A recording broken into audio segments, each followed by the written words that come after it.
Hey, it's me. Can you guess who I am?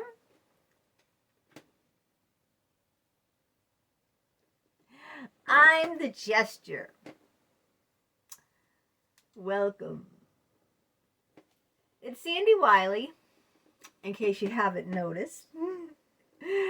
And today I'm going to talk about Carl Jung's The Jester. What do you think about when I say the word Jester? You think about the Joker on Batman and Robin? Or any one of the comedians could be a Jester. Or how about in the deck of playing cards, the Joker card, the Fool, the Clown. For many of us, Jester brings to mind a character out of Shakespeare. The Shakespeare's Fool. This is a servant who's drunk on the job, drunk on puns, and turning everyone else's suffering into a joke. Now let me tell you one thing I have to, is that I was voted class zooiest. In other words, class clown. There was me and one other girl. In our yearbook, they had these categories, and they had, most artistic, most intellectual, cutest girls in the of that year, that graduating year. And they also had the category zooiest. And guess what? Me and another girl, I won't mention her name, first name was Chris, were zooiest.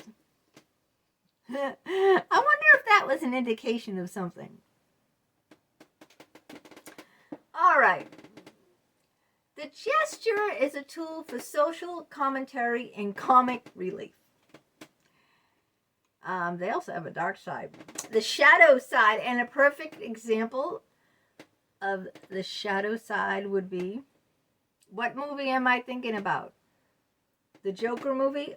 I watched that movie on the airplane ride, and it was pretty scary movie, okay?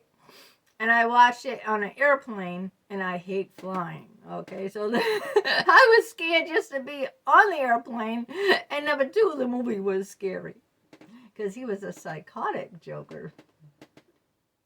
Do I look psychotic? All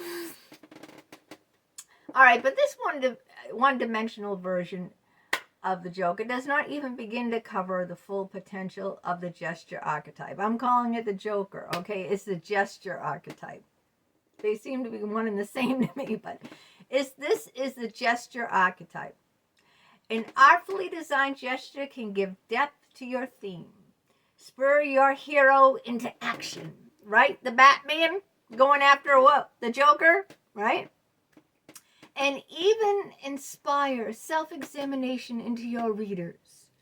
It's just a matter of moving beyond the cliche and discovering all the possibilities that the Jester archetype has. Okay, so what is this Jester archetype? Other terms for the Jester archetype are clown, comedian, fool, and trickster.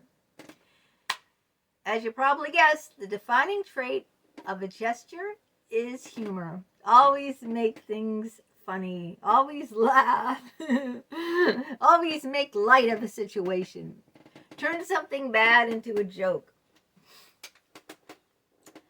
Okay, this is not the only archetype that can be funny, but it is the only one defined by comedy. Some Jesters are funny by accident, but most actively choose humor as a tool to communicate, entertain themselves, or cope. Now, I find those words profound, okay? Because a lot of people use the comedy routine as a way to cope with life.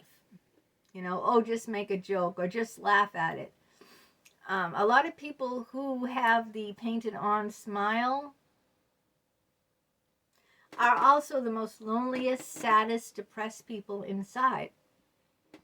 And they use like this facade, this, you know, gesture archetype as a way of a coping mechanism. Okay? I've done it too. You know, it feels good to laugh when you're, you know, a lot of people, when they're really upset, they'll laugh at inappropriate times, and other people can't, you know, can't understand, like, why is that person laughing? There's nothing here funny. There's nothing to laugh about. Like, I'm the sort of guy who laughs at a funeral. What song is that from? That's a lyric from a song. Yeah.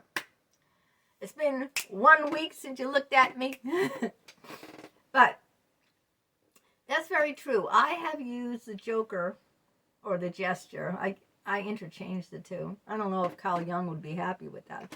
I use that as a coping mechanism myself. So I know how that feels to put on the costume and, you know, become that archetype as a way of coping with the tragedies, the trauma.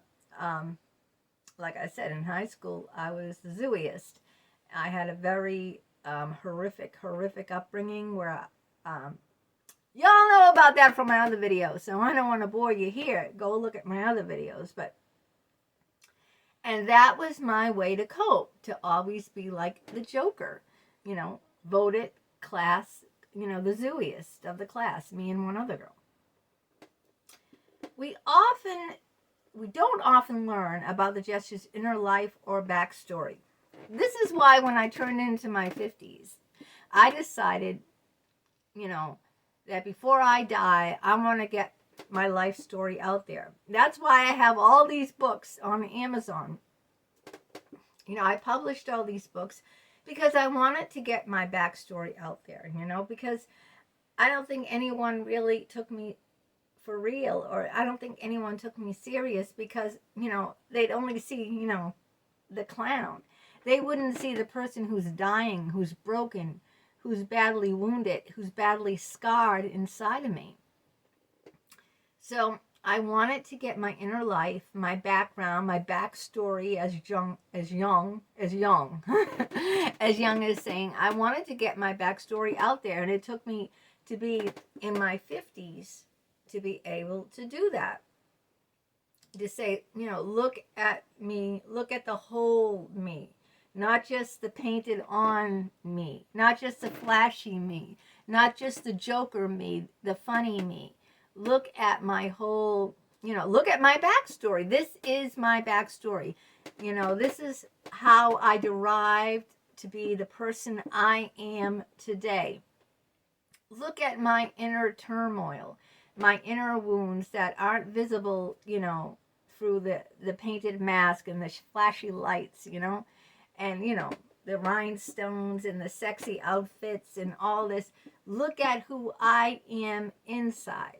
And that's what I'm trying to do when I, you know, have this persona. While other characters involve themselves in central conflict, the Jester stands on the edges, cracking jokes, right? Because that's part of the whole facade. You know, that's part of like their way of coping is, you know, to play the clown, to make the jokes, to make light of something. All right, some stories do show us a glimpse of the Jester's sincerity or vulnerability, but this moment is hard-earned and rare. Now, what do Jester archetypes do? A well-crafted Jester can have surprising impact on the momentum and depth of a story. Okay, let's see. What do? They reveal the truth. That's one thing. This is what Carl Jung is saying. The Jester always knows what's up. The character sees the protagonist's flaws and fears. They know who the phony people are. They know the real reason why the antagonists did what they did, and they're shockingly philosophical. I am a philosophical person. I question everything, and it drives my husband crazy. You know, even doctors have told me you think that I think too much. I'm thinking like things like I think about what people are thinking. What is that person thinking? And I always, you know, that's just part of my personality. A gesture's wise insight can help you expand on a theme, or it can inspire the protagonist to take action. Yeah, I've already said that. Like you see this in a lot of in comedies and romances. The gesture's BFF may seem like a hot mess for the first 2/3 of the story, but in the end, they got the hot take on the issue, standing between the protag and their true love. Now, what motivates the protagonist? On that note, not all gestures are full-time snark monsters. That's what it says. Some take a pause from their cynicism and pranks to rally behind the protagonist. One great example is the sincere support and cheerleading Harry Potter gets from the mischievous Weasley twins. How many here are Harry Potter fans? Me? I've seen some of the Harry Potter I can't even talk. Harry Potter movies, but I never read the books, and I haven't seen all the movies either. All right. Comedy itself is a game of building and releasing tension. A joke can spotlight conflict and insecurities. It can force the truth on people who are not ready to hear it. Or it can offer the relief of a much-needed guffaw. In this way, your gesture has the power to be an emotional puppet master, whether or not it's their intention to play the role. All right. What are the typical gesture archetype characteristics? Carpet from Aladdin is a gesture. Am I saying that right? C-A-R-P-E-T. It sounds like carpet. I don't know that. The carpet? The magical carpet? I might have seen that years and years ago. Oh, so is Harley Quinn. Now, I know Harley Quinn, okay? She's my girl, Harley Quinn. The actual characters who fit into the gesture archetype can vary widely in terms of personality and gender. But there are a few common traits you're likely to see in most of the jokers out there. They're charismatic. Yay! The gesture's fun, right? They're entertaining. They're magnetic. They're outgoing. People usually like having a gesture around. Why do you think I did all those karaoke videos, right? The karaoke videos I did, I got to dress up, I got to clown around and sing, you know. But I got to be all these different personas. I got to wear wigs, I got to make up, I got to, dress up in falling down dresses, dress up in costumes, and it was fun. I got to, play around. I got to be fun. And that's why I love doing karaoke. Charismatic. Now, mischievous. Most gestures are drawn to trouble. Moi, especially. I always get in trouble. Right? They're curious. I have an insatiable curiosity. Insatiable. They don't think much about consequences. Me, that's one of the borderline traits too, right? Impulsive, not thinking of consequences, just react. Don't think, of what's going to happen if you do that. And they love making authority figures look like idiots. Here we go. What about all the shrinks I had? They all, they were idiots, but, I certainly brought out the idiocity, is that the word, in them. Clever. It's not unusual for the jester to be the smartest person in the room. Thank you very much. Thank you very much. Thank you very much. Even if they don't seem exceptionally sharp. You don't think that I'm very sharp? Well, why not?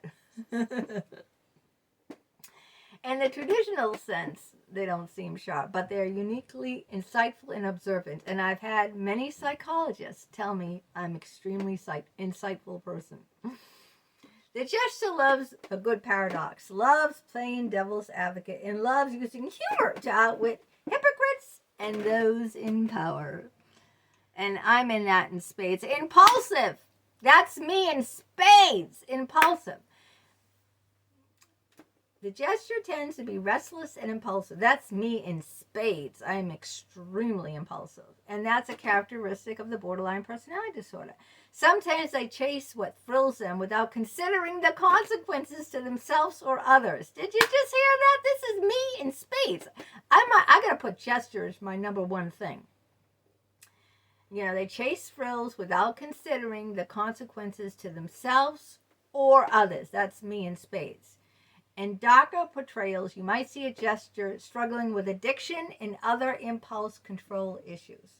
This is me, the impulse. These are all the characteristics of the jester archetype that I'm reading to you right now. Carefree. The jester lives in the moment. They don't think much about the future, and while they're often content to tag along, right, they don't care much about the outcome. A lot of the jesters preach about accepting the world for the mess that it is. I'm carefree to some extent, but I also am neurotic. But the carefree exterior is full representation of how the jester feels, or just a mask they wear to protect themselves. Well, it's up to you. I think it's just a mask I wear. The carefree attitude, yeah. It's a mask I wear to protect myself, because I really don't see myself too carefree. I am to some extent, but I'm really too neurotic to be completely. Emotionally guarded. The jester doesn't do vulnerability. They have a difficult time talking about emotions. I'm more open about that now, so I'm much better about talking about my emotions now. Theirs or anyone else's without making a joke. So it's very hard for them to get serious and talk about, like, you know, real emotions without cracking a joke, you know, again, trying to cover up, make the facade, you know. This is where you have an opportunity to give your joker some depth and explore their true motivations. For some gestures, sorry, I keep, you know, using that word, you know, jester, joker, is the gesture. For some gestures, their carefree nature is what motivates them to seek a joke in all situations. For others, humor is a shield, a way to acknowledge suffering without actually sitting with the pain. And I think, you know, that's what I use it for, like a shield, to block out. And I certainly did that, you know, in a lot of areas in my life. Gesture archetype examples. Starla and Waldorf in The Muppet Show. How many people watch The Muppet Show? Oh, you remember these guys, the old guys who sat up in the balcony and heckled the rest of the Muppets while they just tried to put on a good show? Now, I didn't know what they were called. Remember those two old men up in the balcony who always, you know, made fun of people on The Muppet Show? That's a prime example. These dudes are snarky, take nothing seriously, and expect disappointment. Total gestures. Okay, so how many people like The Muppet Show? I love it. Do do do do do do do do do do do do do do do do do do on The Muppet Show tonight. You know the snarky old men up in the balcony? Yeah, they're a very good example, and I think a lot of people have at least heard or watched The Muppet Show. But, so, that's the gesture. I hope I did it some good service. I hope you enjoyed it. And that's the archetype that is for today's video. What will be tomorrow? I don't